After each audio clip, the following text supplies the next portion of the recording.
22-year-old Florida student Timothy Englehardt died on September 13, 2014. The victim's friend contacted 911 and told them that he shot himself, but the truth of that fateful night is still unknown. For more unbelievable true 911 calls and cases, make sure to hit the subscribe button. Some of these real stories, including the first one, remain unsolved years later. Oh my God. 911, where's your emergency? Okay, we need an ambulance. My friend shot himself. We think he's dead. He shot himself. Try to stay calm, okay? You said Holly Hill, Florida. Okay. He shot himself? Yes. Where's the gun? It's in the room where he killed himself, in our front room. Oh my God. Relax, Jake. I'm calling 911. Relax. Sit down. Okay. Sit down. Ma'am, you calm down, okay? How many people are there?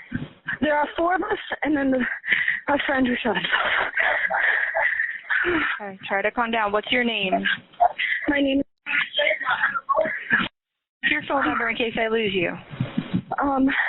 My phone is in the front room, and I kind of want to go there. This phone, the number is area code... area code... Okay, we've got help on the way. I need you guys to just Okay. Jake, sit down. I don't want you to touch the weapon, okay? Okay, we're not. Jake, relax. Stand still? Yes, it is. It is. He's on the front porch. Ambulance is coming. Relax. Okay. The last time you looked at him, ma'am, do you think that he had passed away? I think he did. It was so sudden. He fell over. It didn't look like he was moving at all, or breathing, or his chest wasn't moving. No. He's sort of... Relax. Jake, sit down. The friend belongs to my boyfriend here, and he's very upset because he feels responsible for it. Relax, calm down, relax. Relax. I'm sorry. Just keep everybody as calm as you can, okay? Can you guys go outside for me? We are outside. We're in the backyard. Jake, sit down, relax, sit down, relax. Relax, sit down. Relax, Jake, sit down. Jake, sit down. Relax, sit down, relax, sit down. You need to sit now, please, relax.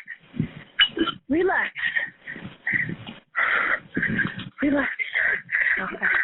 Jake, relax. I want you to sit here with me. Please relax. Please. Yes. Is there a gate they can come through to get to you guys in the backyard? Yes. We have our neighbor here who's helping us stay calm. We hear the sirens are coming. Jake, please calm down. Please sit. Jake, sit. Oh my God. Jake, sir, sit down. Relax. Take a deep breath, okay? Oh, I'm on the phone still, but Jake, relax. I need you to relax, please. Please relax. Please relax. Please calm down. Does Jake own the gun, ma'am? Yes, it is his gun. They're pulling up now. They're pulling up now, okay? So nobody, you know. No, you didn't. Relax. You didn't kill him. Relax. Oh, my God. I can't believe he did that. Okay. They can't rule it a suicide until they check out the scene. Oh, my God. Okay, I understand. They come in there with a gun drawn, okay? Okay. Jake, relax. She said they're going to come with their guns drawn. Okay, They may, so don't freak out, okay? So don't freak out. Just relax. Lay down and relax. I'm here with you. We're all here. I was there with you, and it stayed with him. You tried to take it away from him. Oh, my God. I can't believe that just happened. It's surreal.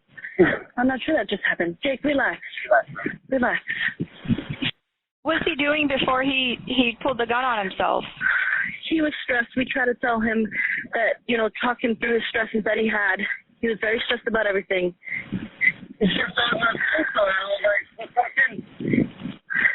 We didn't think the gun was loaded. We didn't think he was serious. He wanted to hold the gun.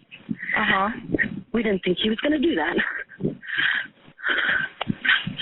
Do you think it was an accident, or do you think it was on purpose? I very much think it was an accident. I think that he was just not thinking that none of us realized there was a gun in the chamber. There's a round in the chamber. And, okay, yes, sir. I'll let you go, okay? Okay, thank you. You're welcome. Goodbye. The aspiring meteorologist was having a BBQ with friends at a rented house in Daytona Beach. On the eve of his death, he allegedly made suicidal remarks after making a phone call and later went to a friend's home in Holly Hills to feed their dogs. This is when he reportedly put the gun to his head and tried to pull the trigger. The gun's magazine had been removed, but there was still a bullet in the chamber. 4 others had purportedly been at the home when the incident occurred, including Jacob Eldred, Charles Eichler, and Rachel Schlossberg, who reportedly tried to stop his friend from killing himself, but in his attempts to take the gun from Englehardt when he accidentally pulled the trigger. Englehardt, who was due to graduate the following year, suffered a single gunshot wound to the head. Police reports made by witnesses of Englehardt's death contradict one another, where one states clearly that the victim had grabbed the gun and pointed it towards his head. Eldred attempted to stop him, his finger accidentally pulling the trigger. At the same time, another account by witness Stephanie Lauber, who was also there, says that the victim had seen the magazine being removed from the gun. She witnessed him place the gun to his head and pull the trigger, collapsing to the floor. Lauber continued her account by telling police that she believed it was an accident and that the victim did not think there was actually a bullet in the chamber. In contrast, Bill Englehardt, the victim's father, has disputed the accounts by Eldred and his friends. He claims that his son had not been suicidal. He said that the police report compiled was full of lies, making exceptional reference to the fact that the victim had called home shortly before his death. Phone records proved that there had been no call made to either parent. Police investigations revealed that the gun was found in another room away from the body. According to Eldred, who admitted to holding the gun when it went off, claimed that he had placed it on the coffee table in the other room after the incident occurred. The 26-year-old was charged with a misdemeanor 3 months later, and all additional charges were dropped. The victim's parents were outraged by this, stating that they believed the truth of what happened that night was covered up by the 4 people who had been in the home. Bill noted in an interview that they had been waited 3 months for this report, and it's a whitewash. His grandmother had just told Tim that she would pay for his flight ticket home. He was happy. Why would he take his own life? We want answers. Almost 10 years later, in 2021, Bill and Therese Englehardt are still demanding answers, wanting justice and the real truth about their son's death.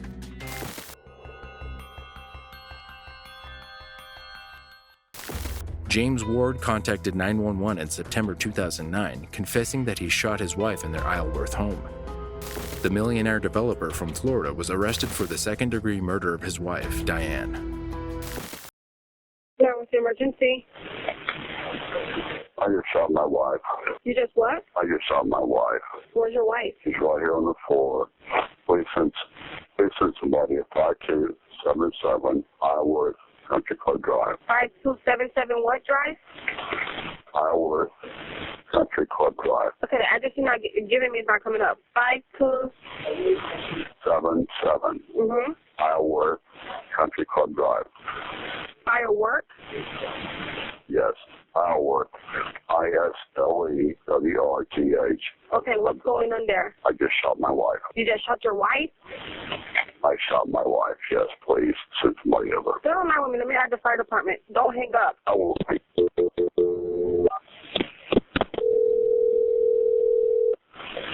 Where's the weapon at, sir? Orange County Fire Rescue. The address of your emergency? 44. 5277 Isleworth Country Club Drive. Hello?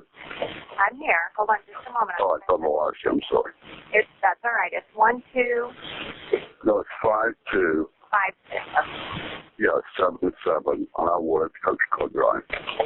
On there. I just shot my wife. Okay, where's the weapon? It's in the, Yes. I'm sorry? Where, is she breathing? No, she's dead. Do you know that for sure? I think so, yes. Okay, sir, where is the weapon? It's in the nightstand next to the bed in the master bedroom. And I'll be glad to meet the officers at the front door. Where is your wife, sir? She's in the floor in the master bedroom. How old is she? She is 1954, whatever that is. Born in 1954. Okay, you're sure there's not breathing or? She's dead. She's done. I'm sorry. Okay. Sheriff's Office, you're on the way? Yes, we are. Thank you. Okay, sir. I'll be in the front door. It's fine. There's no weapon. I'm fine. Okay, so we're on our way. Thank you so much. Sir, you need to stay on the phone with me, but my dispatcher Stay is on the going to line hear with a clip, the so hang up. Sheriff's Office, please. I'm sorry, say again? Sir, did you purposely do this, No. or was it an accident? It was an accident. Stay on the phone with me. Do not hang up. Someone. Thank you.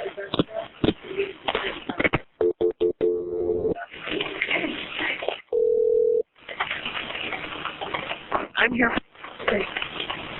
And the gun is secure, sir? I'm sorry, say again? You do have the gun secure, correct? Yeah, it's next to that in the nightstand. The gun is secured, yes. It's not a problem when the officer would show up. I'll be sitting on the front step. How long ago did this happen, sir? I'll be 5 minutes ago. I'm on the front step. You're out on the front step? Yeah, I'm on the front steps. Okay. And then on the front gate, I'm on the front steps. We'll go upstairs and we'll find Diane upstairs. Yes. How old is your wife? 1954, so let's see, whatever that is now. She's 55. Yeah. Is that the only weapon in the home, sir? Yes, I'm just like, yes, I think it is. There may be one more watching at desk downstairs. I'm not certain. Okay. What, the gun just went off, or what happened? What exactly happened? The gun just went off. Where was she shot at? Where's the wound? I don't know where it is. Okay. This is awful. She is on the floor, and I don't know how it happened. Where is she at in the house? Again? Where is she at in the house? She's in the master bedroom upstairs. She is in the master bedroom also? Yes. No, I'm downstairs. No, she's in the master bedroom. Yeah, she is. Okay. She is. Yeah, I'm here. Stay on the phone with me, okay? No, I'm fine. It's the sirens now. I think it's first. The what? I think I heard a siren. Okay. Yeah, it's I'm here at 20 and I think, they're going past me. Yeah, they're there, been attacking me. Tell me back up. Did you see the deputy? Yeah, I see lights, but they're somewhere back up. I can back up. Okay. Can you step down and wave? Well, I'll try to wave. Yeah, back up. Okay. Yeah, I'm here. Hey, guys, over here. Over here. Yeah, right in the street. You just try to get me. Are you still on the front step? No, I'm walking toward the street.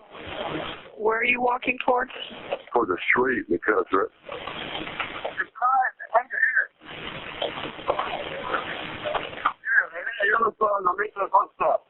Okay, sir? Oh, yeah, guys. No, I got him on the phone. We're good. Are you with the deputy? We can hang up. We're with you. Okay. Okay. But obviously I'm in the popo and that's a problem. But let's, in the morning, please try to talk to Glenn. I just called him. He understands what's going on. And then get a hold of Liz Green as soon as you can. Thank you. Please record your message. You have finished recording. You may hang up or press 1 for more options. To reach callback number, Beth, hey, it's Bob. It's about 12:30 in the morning. Diane is dead. And it's a long story, but she's dead. Try to get a hold of Glenn in the morning and Liz Green. I can't get her right now, but we have to decide how to handle the kids right now. But obviously I'm in the popo and that's a problem. But let's, in the morning, please try to talk to Glenn. I just called him. He understands what's going on. And then get a hold of Liz Green as soon as you can. Thank you. According to authorities, Diane had been shot in the face in the couple's master bedroom during an argument over financial troubles. James Ward had claimed that his wife had taken down too much wine with her antidepressant and became aggressive. She had allegedly been holding the gun, which went off when he tried to get it away from her. As investigations continued, it became possible that the argument from that night was also connected with fraud allegations at Ward's real estate business. Police arrested Ward and charged him with second-degree murder, and he was held on a $100,000 bond. In 2011, he was convicted of second-degree murder, but in 2016, a judge called for a retrial. James E. Feldman represented Ward during his retrial, arguing that the first trial had failed to gather sufficient evidence to sustain his conviction, saying that there was no proof beyond reasonable doubt that he had, in fact, killed her. He also stated that the state had failed to rebut the possibility that Diane's death was accidental. During the retrial, Sarah Ward, daughter of Diane and James, begged the judge to set her father free since he had spent 6 years in prison unfairly. His conviction was overturned and replaced with a charge of manslaughter. He was sentenced to 30 years in prison. The 6 he had already spent would be credited.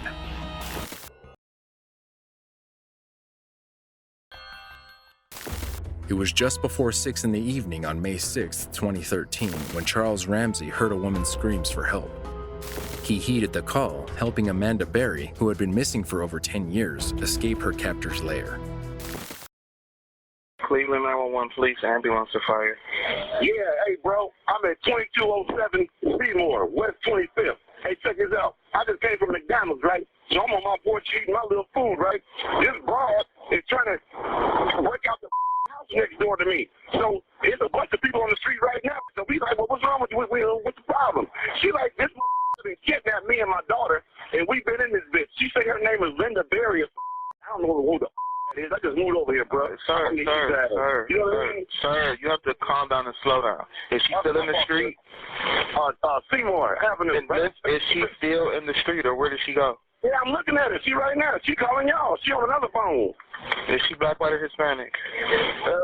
She white, but the baby look Hispanic. Okay, what is she wearing? White tank top, light blue sweatpants. Like a wife beater. Do you know the address next door that she said she was in? Yeah, 2207. I'm looking at it. Okay, I thought that was your address. So that house. No, I'm smarter than that, bro. I'm telling you where the crime was. Okay, look, sir, we can't talk at the same time. Do you want to leave your name and number? Or your name and number? Ramsey, R-A-M-S-E-Y. What's the phone number? Are the people she said that did this, do you know if they're still in the house? I don't have a clue, bro. I just said I came from McDonald's. Can you ask her if she needs an ambulance? Yeah, ambulance? Or what? She needs everything. She's in a panic, bro. I guess she's been kidnapped, so, put yourself in her shoes. We'll send the police out. Thank you. There you go. Amanda Berry, Gina DeJesus, Michelle Knight had all been kidnapped as young girls and held captive. According to police reports, the 3 girls had all been tied up, and Berry had managed to escape, finding her way to the front door and screaming for help. That was when Ramsey heard her screams and managed to help her to escape. When police arrived at Ramsey's house, Berry told them about the other 2 girls, and detectives were quick to break into the home and rescue them, rushing all 3 to the hospital for their medical needs to be evaluated. Neighbors cheered and celebrated the return of the 3 women who disappeared as girls. There was sadly one person missing from the celebrations, Berry's mother, who, many believe, died of a broken heart after her daughter had disappeared. 52-year-old Ariel Castro, along with his 50-year-old and 54-year-old brothers, were arrested in connection with the kidnappings after Amanda Berry had identified them as her kidnapper. It was confirmed that he did indeed live in the home. Amanda, who had been kidnapped at the age of 16 in 2003 on her way home from working at Burger King, kept a journal of her horrific decade in hell. In it, she accounts how all 3 girls had been victims of rape, sometimes up to 5 times a day. They also often suffered from starvation and were deprived of fresh air and sunshine for over a decade. The girls were kept in chains all the time, and Castro cruelly told the girls about their families looking for them in the outside world, a world they were kept from. Castro, who had been held on a $2 million bond, pled guilty to over 900 counts of rape, kidnapping, and aggravated murder as part of the plea bargain. He was sentenced to life plus 1,000 years without the possibility of parole.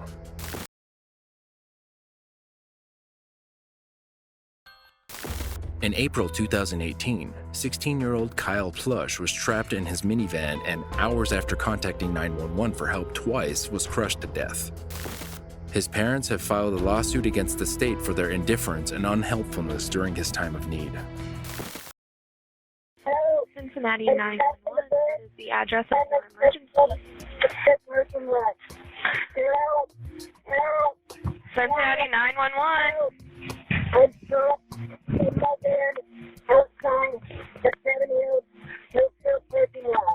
The Seven Hills what parking lot? Where are you? Hello? Where are you? probably don't have much time left to tell my mom that I love her if I die. This is not a joke. This is not a joke. I'm trapped inside my gold Honda Odyssey van in the Southwood parking lot of Seven Hills Back. Send officers immediately. I'm almost dead. The teenager that Cincinnati police, as well as 2 dispatchers, failed to rescue had been reaching for his tennis gear when he became pinned by the third-row seat of his 2004 minivan. He reportedly could not reach his phone but managed to use his Siri virtual assistant to dial 911. Despite making 2 calls to 911 for help, it never came. The boy died of asphyxia due to chest compression, meaning that he was crushed to death. His parents filed a lawsuit against the state, police, and 911 dispatchers for failing to save him from his doom. In the first 2 attempts to call for rescue, Stephanie McGee's dispatcher did not categorize his situation as urgent but rather as unknown trouble. Subsequently, the 2 officers who were sent to investigate the call, Brian Brazil and Edel Osborne, allegedly did not even get out of their vehicles when patrolling and did not thoroughly search the parking lot near Seven Hills School. In the second call answered by dispatcher Amber Smith, a teletypewriter connection had been activated by Smith, which made it more difficult for her to understand Plush's cries for help. While the officers were still near the school at the time of the second call, Plush was not helped and consequently died. Plush was found by his father, Ronald Plush, about 6 hours after the initial call had been made. In 2019, Plush's parents filed a wrongful death lawsuit at Hamilton County Commons Police Court. 3 years after his death, his family received a $6 million settlement. As part of the settlement, the city also pledged to make improvements in training and staff at the Cincinnati Emergency Communications Center, which had been allegedly understaffed and undertrained. Kyle was a person of action and a problem solver, his mother, Jill Plush, said in an interview. We did this because he would have wanted some type of change so this didn't happen ever again. Something to ensure all the problems that happened were uncovered. And some type of plan would be put in place to remedy those problems.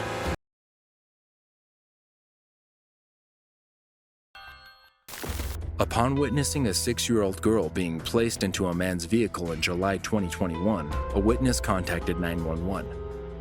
Louisville man, 40-year-old Robbie Wild, was arrested moments later, allegedly with the girl in his car. 911 operator in Tremaggio, what is the location of your emergency? Valley Station. Yeah. Yeah. Somebody just grabbed a little girl. In Valley Station, right off of it's Hayden Lane. What's your address, sir? I don't know. I just happened to look out. She was out there playing drawing on the sidewalk with chalk. What kind of vehicle are you in? Red Challenger. 2 guys just come by. They must have seen it. They said they'd stop after them. I don't know.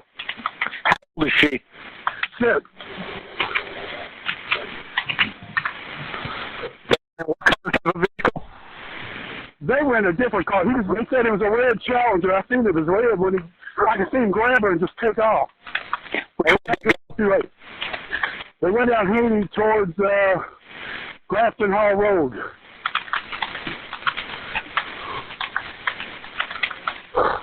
It's got black trim on it. It's a red Challenger. She ain't the license plate number? No. I was looking. He was a white guy, dark hair, fairly young. I just looked out and see him jumping in the car. What does she look like? Black, white, Hispanic? She's white. She's got kind of red hair, blue eyes. What was she seen wearing? She must be wearing, just shorts and a little top, light colored. I don't know. You don't know what color shoes on? No, they were real light. I don't know. Okay. Does she have any physical, mental, psychological disabilities? No, she's fine. Okay. And you have no idea who these people were? No, I just caught a red Challenger? Yeah. And they were laughing on Haney toward Grafton Hall? Yes. Okay. What's your name, sir? Here. We'll get police on the way, sir. All right. What kind of car was it, Red Challenger. According to witnesses, the girl was riding her bicycle near her Valley Station home when Wilt reportedly stopped her on Haney Road. He allegedly then took the girl and her bike in his Dodge Challenger and was reportedly followed by a witness who managed to give the number plate of the vehicle to 911. Authorities stated that the ordeal lasted between 8 to 9 minutes and ended with police arresting Wilt. Body cam footage shows Officer Jason Burba picking up the little girl and consoling her as she cries for her daddy. Wilt informed police that he had no relationship with her before the event, admitting that he knew what he was doing was wrong as the girl cried in his car. He claimed that he was driving back to the street where he took her when police arrived and ordered him to pull over. Robbie Wilt had no previous criminal history before the attempted kidnapping, aside from minor fines and a short 10-day prison sentence for marijuana possession in 2006. He was held on a $1 million bond nonetheless.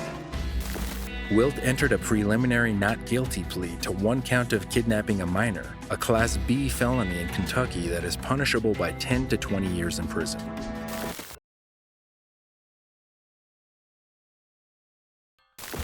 Jealous Trumbull County man 60-year-old Ricky Green confessed to 911 that he had shot his wife, Janelle Green, in their Green Township home because he believed that she was being unfaithful. 911, what is your emergency? Is this sheriff's department? Yes? I just killed my wife. I need you to come out here to 2594 Wakefield Creek Road. Bring an ambulance and a sheriff. My dogs are in the backyard. Okay, how did you do this? I shot her with a fucking shotgun. All right, what's your name? Ricky Green. Ricky Green? Yes. The shotgun's laying on the porch, on the couch. Tell them to come up here, bring an ambulance. I'm pretty sure she's dead. Okay, where is she at, sir?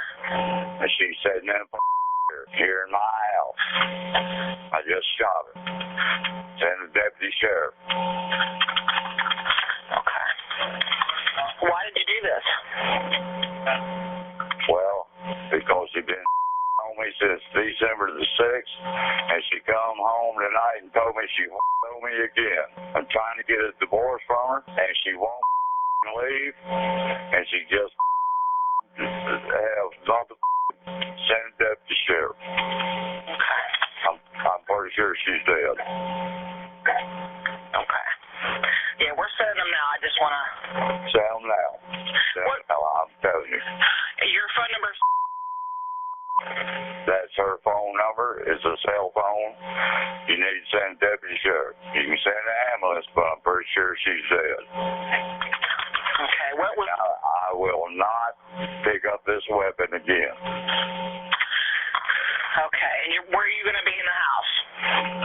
I'll be at the door. Okay, and what's her name, sir? Ricky Green. Ricky? Yes, ma'am. Is that short for something else? No, ma'am. 2594 Wakefield Creek Road is the house up in the back. House in the back here in Green Township, right? Yes, ma'am. In January 2016, Ricky Green and his wife Janelle Green reportedly had an argument in which Green had asked his wife for a divorce, but she refused to leave. Green confessed to shooting her while she had been sitting in a chair in their Green Township home. Green's initial story to the police was that he had shot his wife out of anger upon discovering that she had been unfaithful. He claimed that she threatened that her new boyfriend would drown him, and that was when he allegedly got his gun. However, his story changed, and in court, Green claimed that he had begged his wife for a divorce, promising to give her anything she wanted, but she allegedly looked at him and said, "Why don't you die?" His anger had reportedly gotten the better of him, and he shot her out of sheer rage. Another claim made by Green during investigations was that the shooting had been accidental. But Trumbull County prosecutor Chris Becker disputed his new claims of the event, questioning why he did not mention her death being accidental to the police or anybody else before. In August that same year, Judge Peter Contos gave the killer the maximum sentence of 18 years to life imprisonment for killing his wife. Green avoided making eye contact with any of his wife's family members during court, even when they addressed him directly. Janelle's brother, Craig Borsey, responded to his story by saying, "Nice story, Rick. Too bad nobody is going to believe that." Obviously, what you've done to our family is disgusting, and what you've done to Janelle is even more. That's it for today. Don't forget to like this video if you found it interesting, and subscribe to join us in the next episode of True 911.